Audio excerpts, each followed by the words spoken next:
I'm sure we have all had to deal with a difficult person at least once in our life. You might think, why do people have to be so difficult? Let's consider for a moment the best way to deal with difficult people and situations that we find ourselves in. Do you think that your attitude can make a difference? Could a positive attitude improve a difficult situation? I work at a fitness club here in town, and recently there was a new employee, and we had a little bit of a disagreement, and we both walked away feeling very frustrated, and we found ourselves each other hard to get along with after that. And so we started to avoid each other and ignore each other, and this became very uncomfortable for both of us. I wanted to resolve the situation, but I didn't want to be the first one to approach her. Well, my attitude was really affecting the way that I was behaving in this situation.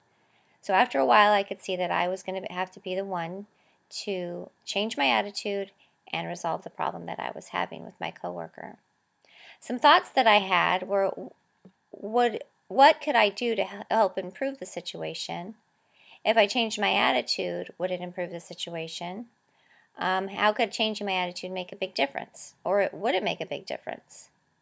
These are all questions I'm going to answer today. But first, in the article, The Tyranny of Toxic Managers by Roy Lubit, he asked a convincing question. Quote, "Did you know that positive people live longer? I have learned that positive people don't get stressed as much in day-to-day life, and so they produce less inflammation." Now, on a side note, inflammation is part of the body's immune response. So initially, it's beneficial when, for example, like your knee sustains a blow, the tissues need care, right, and protection. And so if there's less inflammation, then it'll heal more correctly and quickly. However, sometimes inflammation can cause further inflammation, and then it can be self-perpetuating. So to go on to the quote, he says, so when life or stuff doesn't go as planned, positive people just, get over it and they move on with life. So less stress means less inflammation, which in turn promotes a longer life. It's a simple formula. End quote. Some positive ideas that are in the book, Dealing with Difficult People, that I'm going to talk about today more in depth are: first, to be an observer. Second, don't take things so personally. Third, put yourself in their shoes. Fourth, listen to them. Fifth, smile. And sixth, kill them with kindness. So I'm going to tell you more in depth how we can apply these positive ideas to improve each difficult situation that we find ourselves in, so that we'll feel better about ourselves and then improve our overall health. So in our daily lives, we run into many different kinds of people.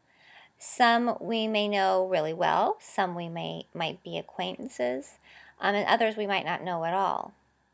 But because we're all different, we need to be aware that we're not always going to agree with everybody that we meet and get along with them. So in the book, Dealing with Difficult People by Roberta Cava, she gives some great tips on how we can get along with difficult people in our lives.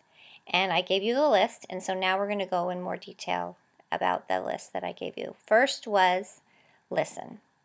When others can be negative towards us, or they might criticize us, she said, don't always reject the criticism. Evaluate it. They may have some concerns, or maybe we just need to listen to them. We can turn it into something positive if we really hear what they're trying to tell us. The second one is to observe. Some people are too proud to speak up when they need help. So when you see someone struggling at work or even at home, don't wait until they're so frustrated that they're taking it out on somebody else.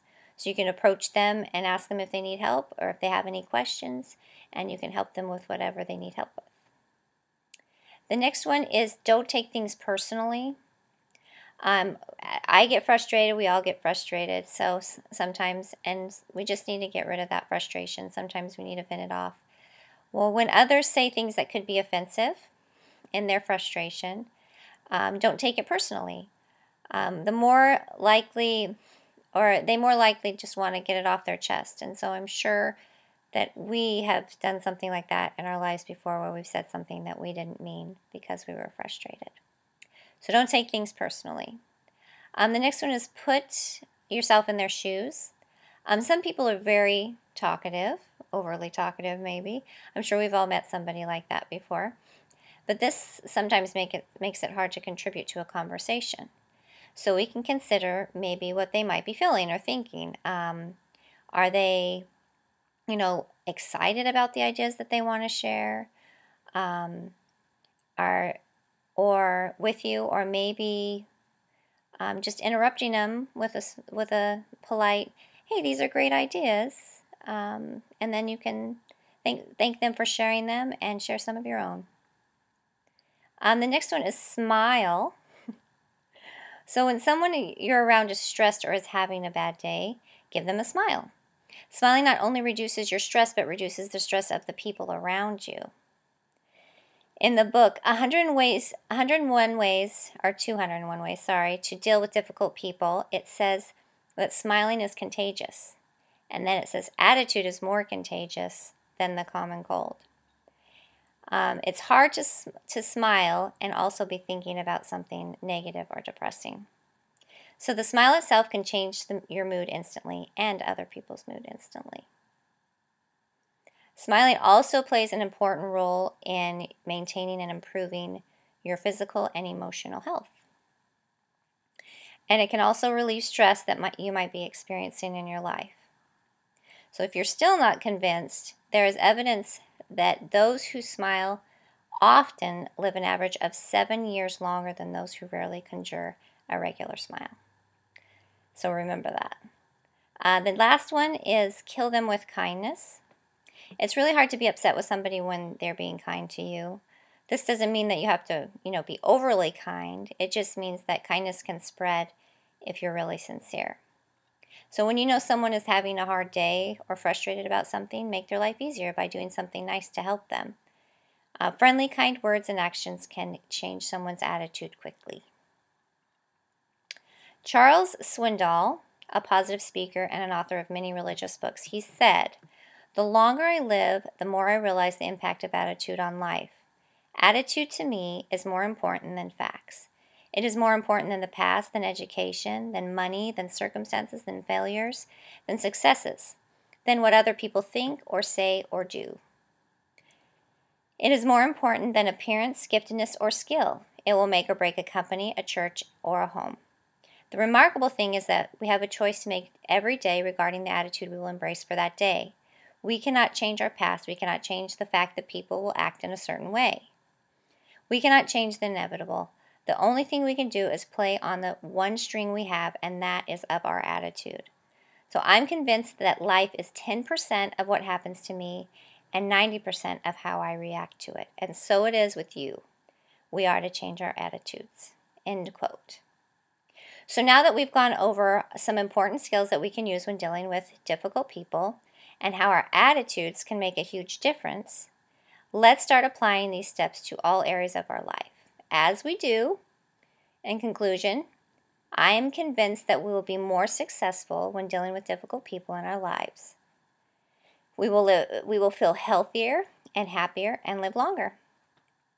When I was in my difficult situation at the fitness center, I decided that I was going to change my attitude and be the first person to resolve the problem that I was having with my coworker. Doing this made me feel better about myself and about my working environment. I realized that it's really up to me to decide how to get along better with other people. I feel less stressed because I chose to be positive about the situation. And less stress, as we learned, means less inflammation, which makes me feel healthier and happier. And so you've heard your attitude can change a difficult situation and make it positive. I hope you will apply all these positive ideas that we went over today as you deal with difficult people, just as I did when I was in my situation. So let's be more positive when dealing with difficult people and difficult situations, and we'll feel better about ourselves, and we will be happier, and our bodies will be healthier. And who doesn't want that?